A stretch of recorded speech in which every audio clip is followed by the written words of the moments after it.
Two, one. Welcome back to the Onetribe podcast. It's a Friday and I'm at work, but hey, I love it. So I've got my special guest sitting next to me, the beautiful Sarah White. Welcome. Thank you. Welcome to the Onetribe podcast. And yes, let's get into it, man. Let's get into it. So I'm going to ask you the first question. It's going to throw you. So who's your pick, Conor McGregor or Dustin Poirier? Exactly. I just wanted to do that for the. I just wanted to do that for the gram. So we'll put that one on the gram. But anyway, no. Welcome, Sarah. Thanks for coming on. I know you're a fucking busy girl.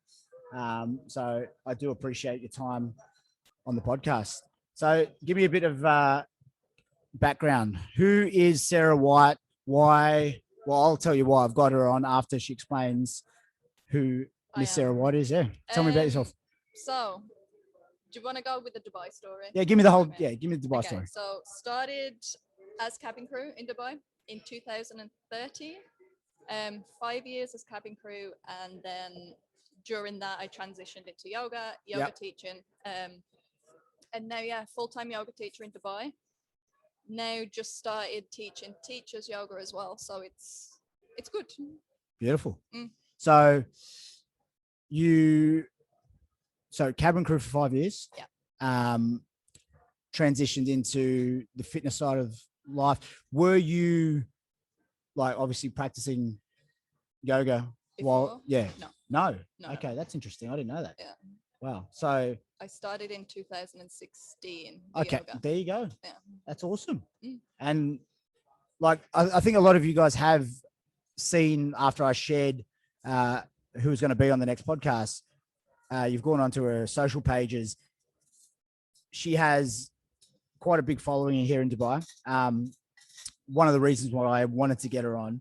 And number two, obviously what she does is quite niche in the industry. So, right, let's go back to the transition from cabin crew to being a yoga instructor teacher. Mm-hmm. Why did you leave cabin crew first and foremost? I think I wanted to leave it the first year I was in it. Yeah. It's one of them jobs where I was like, it's not forever, but something always kept me there. But as soon as I found out kind of what yoga was doing for me, more mentally than anything, I just thought I need to give this to people. Yeah. So that was where the transition kind of started. Was the job itself, like I know, you know, we know a lot of the same people in the circles, cabin crew circles. A lot of our friends are still cabin crew. Was the job itself very mentally demanding? This is one thing I do feel like people have this there's this stigma attached to cabin crew. They've got it easy. They've got a good life. They travel, but all of them I know, everyone I know who's cabin crew, personal friends, fuck man, they go through the ringer mentally. Like it's a full tilt experience, right? You're dealing with so many, it's mass amounts of people at once, right? So all that energy, number one, and then you're sleep deprived. Yeah. And you are paid to put on the smile to serve, right? Right. So it's like, even if you think the person's just a bit of an idiot, right? It's like, yeah. So even if you're having a shit day, you've got to come in and that was the thing that I struggled with the most. Is I think it's hard and it's particularly difficult because you're with new crew every time. Yeah. So if I was having a crap day, I could literally mask myself to pretend that I was all right, and no one knew that in the back of my head actually I'm feeling like shit, you know. That's where I think I struggled a lot. And that's a big one because I've touched on it on earlier podcasts about PTs and coaches doing what we have to do. We've got to front up to the public every day. We've got to, you got to leave your drama at home because you're giving a service. And at the end of the day, the client isn't paying a coach to hear about their problems, unfortunately. I mean, so because like everyone else, sometimes you need an outlet to talk to somebody and whatever's going on. So yeah, I 100% do understand that. So on the back end of that, did you feel like after 5 years, it was time to give it up because it was becoming quite demanding? Not even demanding. It's the same thing, right? Yeah. And I knew that I wanted to give, and it was very limiting for me. Yeah. And as soon as I was doing my yoga teacher training, because it took me a year to get qualified. I said, as soon as I'm done, I'm finished with Emirates anyway, I'm ready to leave it. If it works out in Dubai, awesome. If it doesn't, then I'm happy to Yeah. kind of go Yeah. wherever it takes me. Right, if it right, needs right, to. Yeah. That's crazy. So I thought you had this background, and then you just that's even more impressive to me, like how far you've come, and like, you know, so that's huge. And my last guest, Josie, cabin crew, still trying to get into the fitness game. We spoke about similarities like we've just spoken about, but we didn't touch on the whole mental game of cabin crew life, because I do feel it's something that's not touched upon. We did see with the impact of Corona, Dubai, job losses, especially from Emirates. I heard some real sad stories across. I don't know how true things were, but even hearing those stories wasn't the best in terms of, you know, people taking their life and stuff like that, which wasn't nice. I know, you know, people have done that in the past while I've been here for the last 14 years. It's tough because you don't, like you said, you're never flying with the same person. Friends are hard to keep, friends are hard to make. If the close friends you do have, you might see them once a month or even, you know, more extended periods. It's a lonely job. Absolutely, yeah. Because again, even like flying through the different time zones, yeah, you're awake when other people are sleeping. Yeah, and I think they're the kind of worst layovers for me, because that's when this starts. Yeah, right? Yeah. So it is tough. Yeah, that's huge, right? So 5 years, you give it away. You think, right, I'm gonna do my yoga teaching course. Is that Yeah. And from that, did you just leave Emirates going, right? Because that's not guaranteed. The course is like, you'll do it, you'll complete it, but what then? Yeah, this is a big misconception that people have now. They're like, oh, but you were already set up when you left Emirates. Yeah. I'm like, no, Yeah. I didn't have any classes lined up. I didn't have any privates. I'd done a few like community classes and cover classes. But I always said that once I resign, Yeah. and I tell the kind of world that I'm ready, Yeah. then I just go full force, and this is when it will come to me. Yeah. So I didn't have anything set up to walk into. Yeah. That makes sense. So that's pretty brave, obviously, like the security of the job that you had, because it comes with accommodation, it comes with a salary each month. So there is some sort of security there. To just give that all away and go, right, I'm going to go and do this course, and then whatever happens next, like you said, it could have, you know, you graft, or you just go, right, I'm going home, or I'm going wherever next, right? Yeah. Is that basically how that? It is sink or swim, right? So 100%. I actually just said to myself, I'm like, right, pull your finger out, and once you stop, I knew it was going to be hard. Right.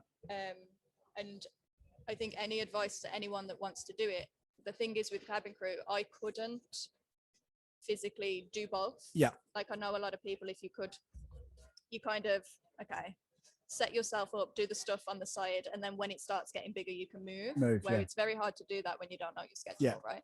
So if I could, I probably would have made it less risky, but I'm glad it was just a push in the deep end. Right? I mean, risky how? As in less risky how? Like set yourself up with a client base first, so then even move? If I had like a normal job where I was in Dubai, say the full week, then I'd be able to like, teach in the evenings, I can teach at weekends, I can see.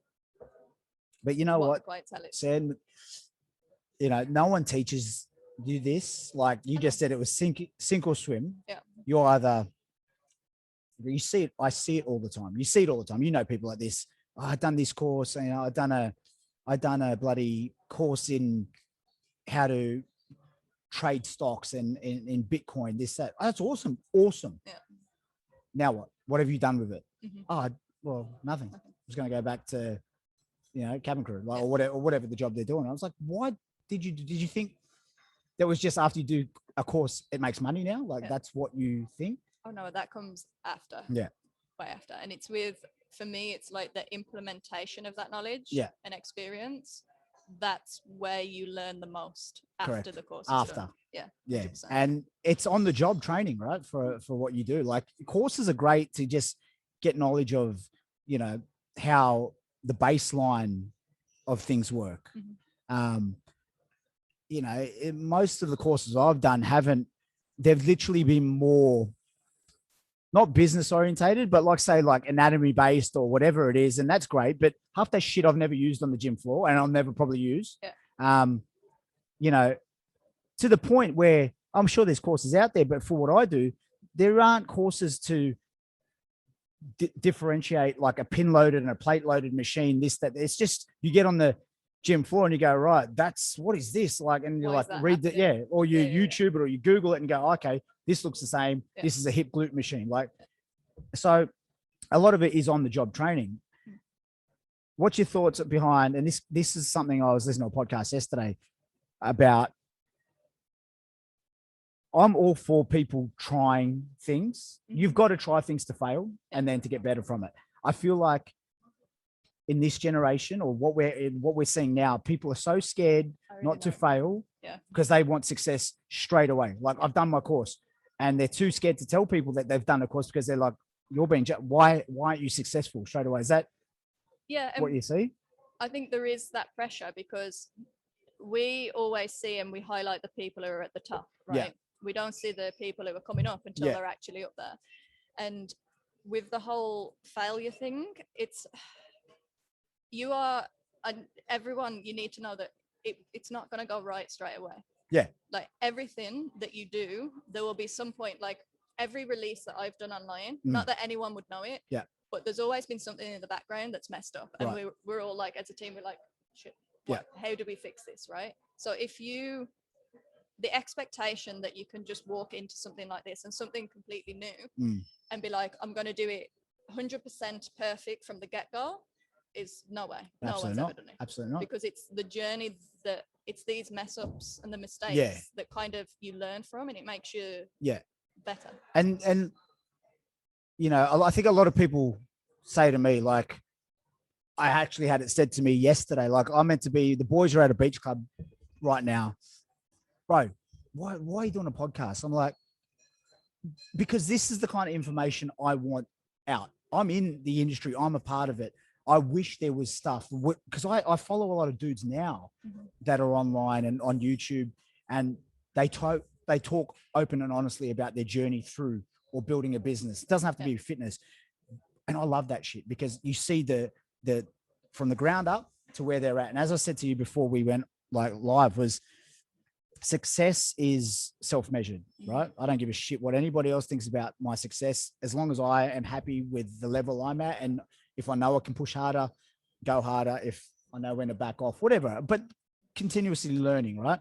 And the reason why I wanted to do these or start the Onetribe podcast were to have these small talks with people like yourself to talk about your, 100%, because otherwise you don't hear about it. Like, I could see your Instagram and your socials and your YouTube and go, fuck, she killed it. Like, and she, but I bet you she's paying someone on the back end to do this, or so she's had investment, or because that's now what everyone assumes. She walked into this, right? Or someone's helped her do this. Now let's talk about that, because we touched on it a couple of weeks ago when I was with you. Now 5 years cabin crew, do your course, start your baseline. Now, how did you put the feelers out into what you were doing? Was it just old school, or did you know people, friends? Luckily, I'd been practicing yoga then 2 years by the time I'd qualified. Because it took me a year to do my teacher training. Luckily, I was in the community in the yoga space. So 2 studios, one sadly closed down because of COVID. But as soon as they saw that I resigned, I had a message from one of them saying, look, we'd like you to come and demo for us. And then, to be honest, my privates and stuff that happens after that was all from Instagram. Now, when I say that, people are like, yeah, well, you've got 40,000. Back then when I started, I was on maybe 1,500 followers. There you go. But it was just coming, because this is what I find is happening now, is people don't put themselves as a professional straight away. And I always said, okay, my Instagram will be like my front shop. It doesn't matter what the number is, but when people come, they can see that actually I'm a professional yoga teacher. I'm not just a girl with a hobby. Yeah.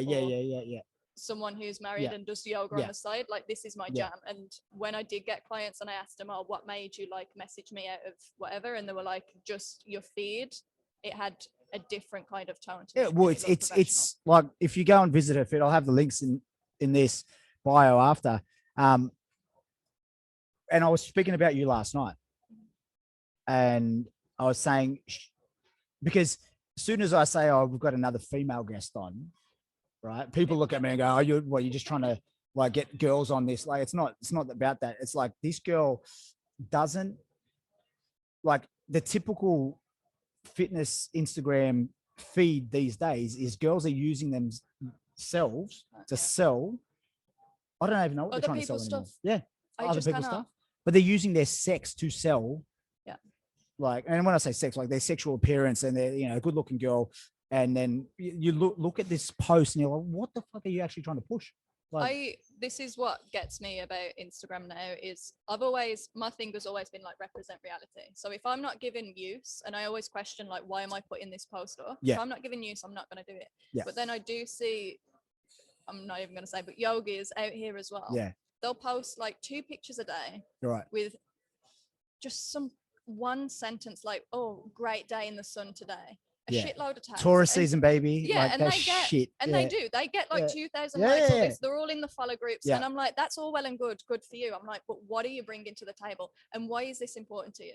Yeah. Like, okay, you're getting free stuff, but again, But then, yeah, what why? is it doing Why? for you? Exactly. What are you giving to the people? Exactly. And is it your? So I just Now, yeah. going back to what I was about to say about her feed, is that if you look on her feed, it's almost like a tutorial from start to finish. Like, there you've got your little clips of like this, that, the other, different, you know, techniques and stuff, and it's like that all the way through, you know, like, and that's what I appreciate about that. And obviously 40,000 other people have appreciated it, is that it's real content. It's not you pulling some backbend with, That's on there as well. no, but like with a brand deal behind it. Yeah, And no, you know what I mean? Like, that's why I wanted you on the podcast, because it was very real content. I like that you are still keeping it real in terms of what you're pushing out. It's your work. It's based around you.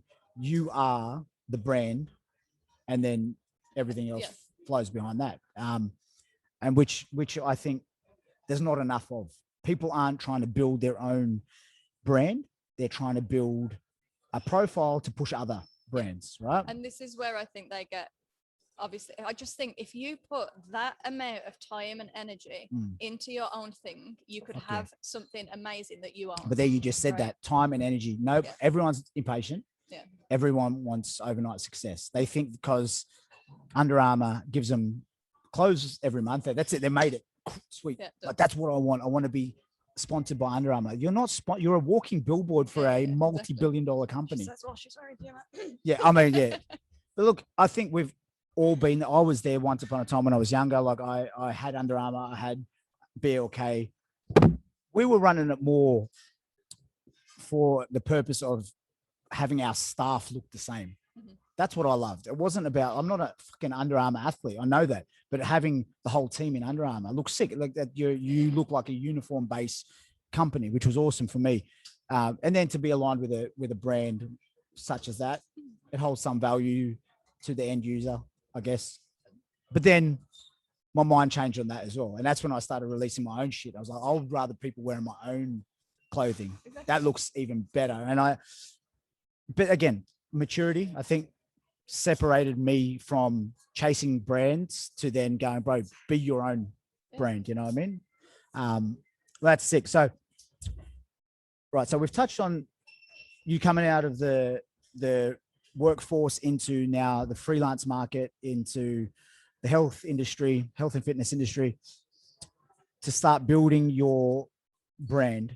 Okay. So now you are, how far are we on now after? What, after me leaving? Yeah. It'll be 3 years. Okay. So guys, look, 3 years, in 3 years, that's not long. Yeah. That's fuck all. But and a year of that, but we were pretty much locked up too. Yeah. So let's touch on that. Let's touch on that small year that we've all had, including myself. I thought it was the game over for me. I Mm. honestly did. I thought gym was done. How do we recover? Yeah. I have to go home. Do you know what I mean? That's what I honestly thought, that we were fucked here. But how was that year for you?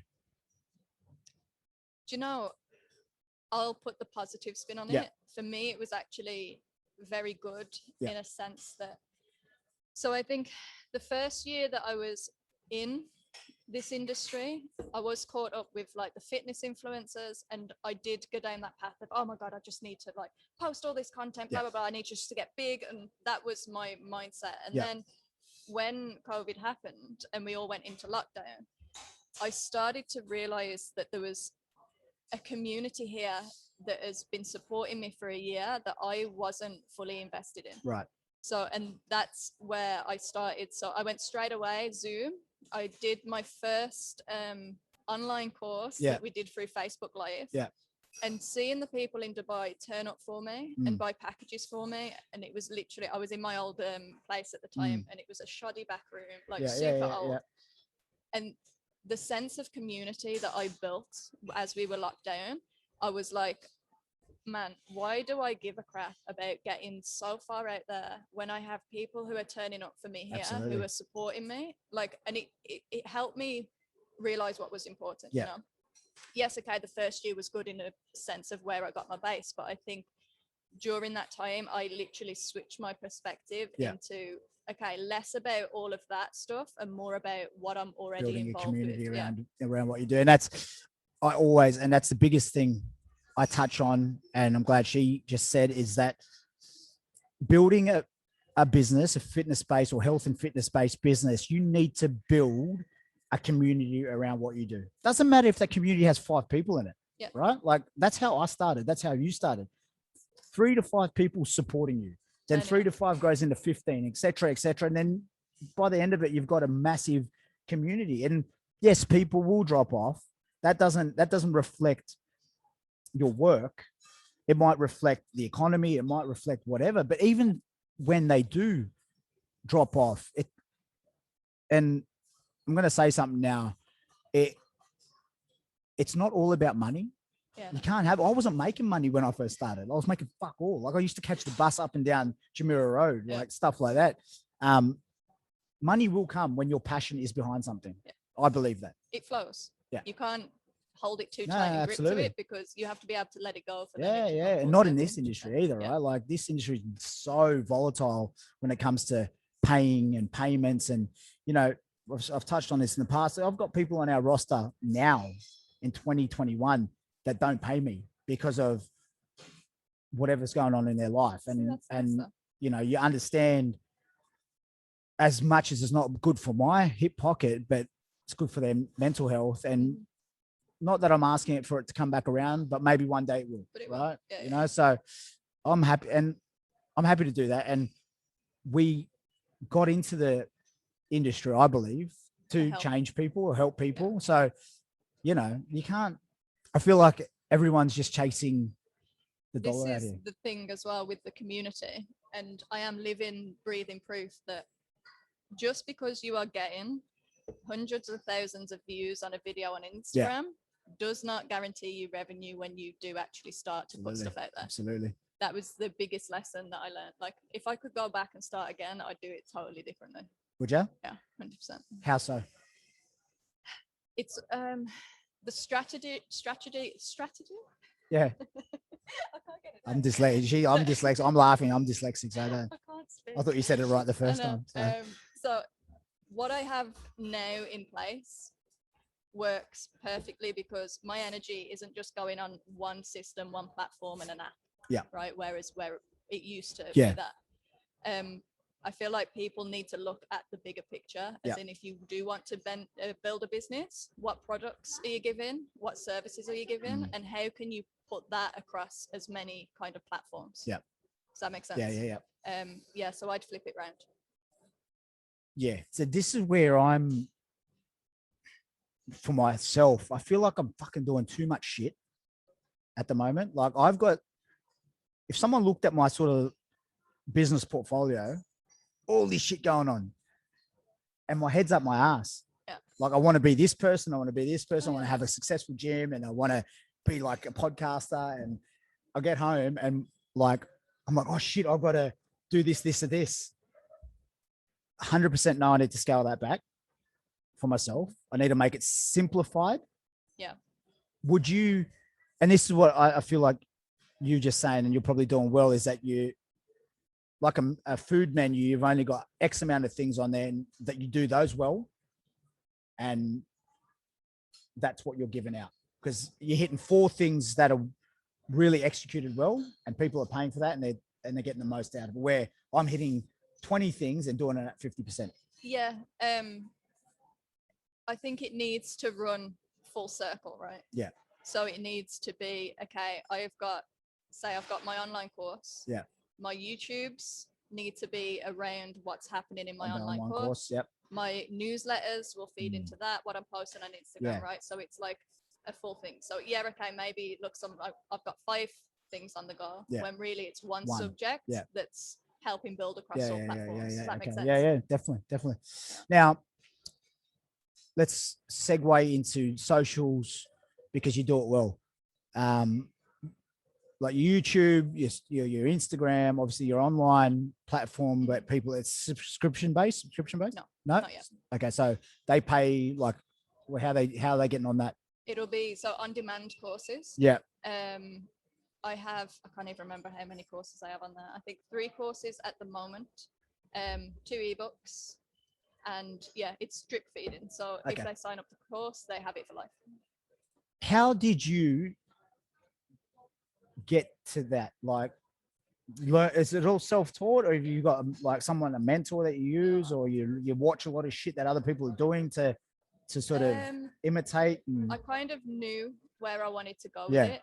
Again, I wish I would have started earlier, because that learning process took a long time. I'm lucky I've got friends like Matt, who does my photos and stuff. So he kind of, without even knowing, introduced me to the video aspects. He used to do my YouTubes and stuff. But in terms of business, I don't know whether it's my dad who's passed it down to me. I just get how things go together. I obviously then, I knew about, okay, once my Instagram's grown, I'm like, I don't own Instagram, right? People think they own their accounts. You don't. It can be done. So I'm like, okay, need to start a mailing list. Then I'm thinking, how do I get people on my mailing list? I give out freebies. Then from the freebies, I go from the page. So I started laddering up. Now I do work with a girl called Lucy Mead, and my web developer back at home. I love them because I'm a creative person. I'm not very organized. So I'll come to him, I'll be like, I want to do this, this, and this. You're the female version of me. No shit, honestly. I'm like, I have all the ideas, I can execute, put me in a room with a camera, I'm done. But I need help with how to package it and put it out. So now, if you have my newsletters, Lucy is the one that sends them out. She looks at all the stats. I don't give a crap about the numbers and stuff. She keeps tabs on what's happening and where. And Jack does the back end of the courses. So I send him the videos. He makes it look all pretty. Now, just on a business question, even that's more for me, but like if you're listening, people might be going, fucking, what's your outgoings, like your overhead? So these 2 people, are they working like sweat equity, or are they like being paid by you? No, they'd be paid. So Lucy, it's different packages depending on what she wants to do, but I pretty much have a monthly set rate with Lucy depending on the hours that she does. And then same with my web developer. And this is the thing, like, you have to invest. I haven't saved anything in 2 years because of the equipment, because of the website, because of the systems, even like my laptop, my cameras, all that kind of stuff. So at the moment, I trust them anyway. And I'm like, whatever it takes, how many hours, just send me the invoice. You know what I mean? Because and that's a big thing. I think very early on, I think everyone just wants to try to do things themselves, and the ego, like your ego, will slowly leave you and say, right, I'm good at, like you just said, I'm good at like creativity. You might be a creative person, but you can't execute online, this, that, the other. So you need to find people, and it takes a while, right? It takes a while to find those people to work with, and if you can trust, and is it some people have different ideas for different things. Does it come out at the the bottom end, how everyone visions it. Now, yeah, that's one thing I would give the advice to if you're starting off young or you're starting off a business, is to definitely like know your lanes, what you're good at, but then obviously bring on people that can help you, like freelancers, web designers, whatever it is, photographers, shit like that. You know what I mean? Like I like to learn it all, just so when I'm sitting with somebody, I'm like, okay, I have some sort of idea. I don't want to get like rinsed in a meeting either. You know, it's knowing what you need to learn that would make your business more, what's it called? What am I looking for? Profitable, I guess. No, or like I want to say flowy, but that's so yoga. Like the full package, right? Like for me, I wanted to learn video editing. Yeah. Because I knew with my Instagram and my YouTubes, like God bless Matt. Matt did it for me for like over a year. But if I learned that myself, that goes to the point where every week I can be in my apartment filming and editing and putting it out. So that makes sense for my business. Whereas the paid ads, all this marketing kind of stuff, I don't really care for all those numbers and stuff. Right. Lucy's amazing at it. So I'm happy to say, take it. Pass it over. And that's one thing, guys. Like I feel like people look at our job, doesn't matter what kind of coach you are, is that, oh, you guys just turn up to the gym and point at shit and do this, do that. It's not that anymore. In 2021, like all the gear, like, you know, me and Sarah were sitting here, I'm setting up. She's like, oh, you've got all the gear. I'm like, yeah, fuck, you got to invest in cameras, laptops, because it's not just sending programs to people anymore. It's, you've got to be a part of that system now where you're sending videos. People need to see you online. They need to be able to connect with you from another country or wherever it is, because this is where we're going. And if you, I guess if you're going to fight it, like I heard Gary Vee say this once, and I watched some of his stuff. Like, I think he's quite good for, I feel like I connect with him because he looks or reaches out to entrepreneurs like us who are starting at baseline and trying to build. So I can get that connection. But he said, if you're not, like people say, if you're not going to be a part of it, then you're going to get left behind. And I think that's almost, if you're going to try to be too old school, it's not going to work anymore. Do you know what I mean? If you want to expand. Yeah. Like being a coach, old school coach on the gym floor is one thing, right? But is that sustainable? No, that probably was the not. First thing in my year, like yoga teaching that much, I'm like, my body, by the end of it, you're wrecked. And I'm like, I don't want, and I physically cannot do this because I'll end up resenting it. So I'm like, where else can I kind of get a revenue stream from there? And that's the biggest thing. I've only learned that in the last couple of years was you can't be pulling 8-9 hour days as a coach and trying to train yourself and be in good shape, and this doesn't work like that. Yeah, exactly. And enjoy life, right? Like, okay, you're making great money, but fucking hell, you can't even enjoy it. You know what I mean? You literally, you go through this cycle where you're trying to keep up with an industry, and then you are falling out of love with what you do, and then you go through a depressive cycle. It's fucked. It's fucking awful. But yeah, the whole work smarter, not harder thing is definitely real. I think, every industry, but definitely ours. Like, I've learned to scale back my hours on the gym floor where I've got more time for stuff like this, which I actually enjoy. And, hopefully one day in the future, I can start making revenue from, you know what I mean? Again, the more content I put out, the more, the guests that I have on that people want to watch. So I think, one day in the future, it might happen there. But again, you're not going to know unless you try, and you can't be too scared to try because you don't want to be, and you can't be half in. No, you can't be half in. No, it's got to be consistent. That's the biggest thing. Now, I found something interesting that you said when we walked in, is that your personality, right? Yeah, I know it's coming. Doing what she does, big social following, online coaching, tutorials. She said to me that she has, social anxiety. Now let's touch on that. Like, I found that fucking crazy. Like, everyone you didn't want to walk in here. You no. said like, it makes me sweat when I'm thinking. Yeah. So if I'm thinking of like a new place, I've never been here before. Yeah. Walking in here alone, I'm already in the car park thinking, oh my God, what if there's no seats? Where am I going to sit? Right. Like, what if, and the biggest thing, and this is why I started yoga, was because of the anxiety. I used to struggle so much with people's attention being on me. So if people would look at me in the room. You were cabin crew for 5 years. You walked down. But it's a mask. it's scary how much I could literally be the trolley daddy. No offense, don't take offense. Yeah. But I could put that on and I can be very charismatic. Yeah. But inside, I'm like this. Isn't it? Okay. It's weird. It is. I 100% understand what you're saying, because I used to be like this. I would come across brash, confident on camera or on the gym floor. And when I'm away from the gym, I'm shy. Don't, like if a female came and talked to me, I'd be like this, like, what the fuck? And people are like, what's wrong with you? Like, who's that other dude then? Like, do you know what I mean? Like, also whatever, like, I remember my first big job that I got here was to coach 300 people in a room. Nice. PwC, right? One of the big four. And I almost had an anxiety attack and fucking collapsed. Yeah. And the guy who got me that specific gig was like, dude, be you. And I'm like, they're all lawyers. They're all like these heavy people. Yeah.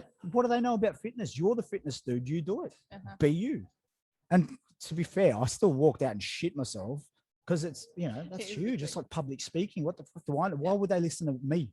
I'm a nobody, right? But then he was right. They're listening because they don't know. Right? So you could say, yeah, you can lose weight by jumping off a building. Sweet as, like, and they're like, oh, maybe it works. Okay. Then, like, but it was that gig that got my confidence up, because otherwise it was like one-on-one, I'm sweet. Right? It's me, you listen to me, and vice versa.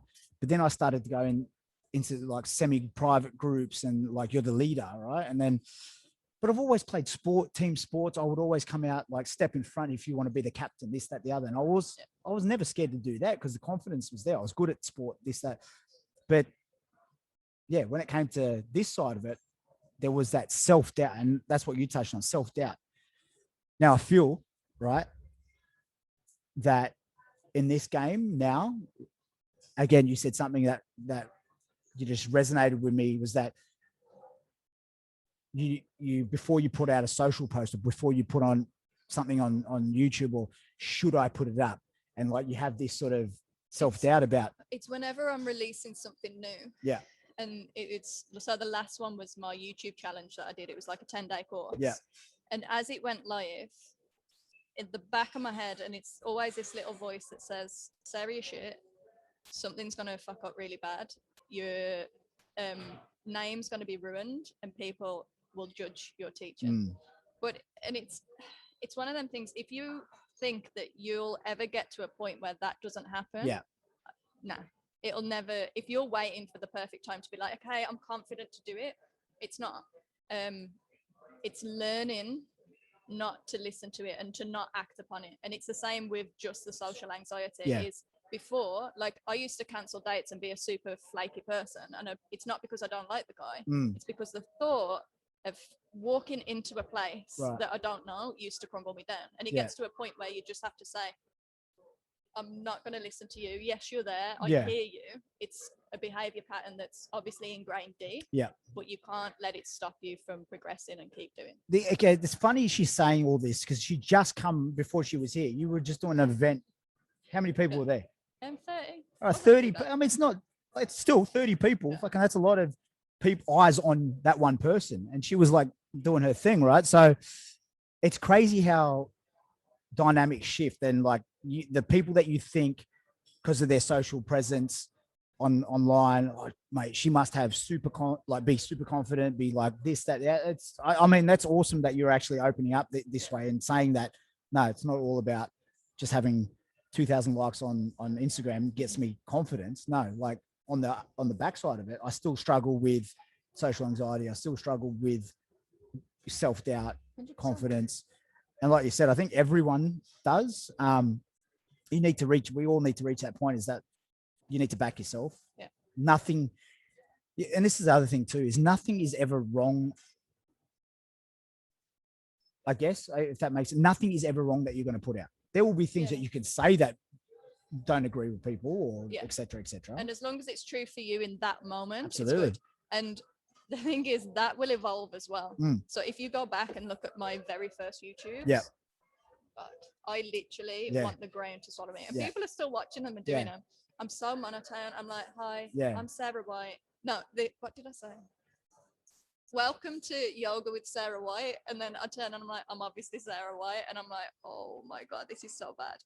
But it's learning, right? You know, exactly. That's what I mean. I wouldn't get to how I am on camera now if I didn't have to go through that awkward, gross state. But you can laugh, you can look at it and laugh back at it. And Took me a while. We'll probably watch this in a couple of weeks and go, fuck. Because I do, I'll watch back and I'm getting more confident now as I go on, to make it flow and transition into a seamless conversation. But remember when I first started, it was, you'd stop, right? You have the verbal diarrhea word. Yeah. When I started my YouTubes, it was like, so.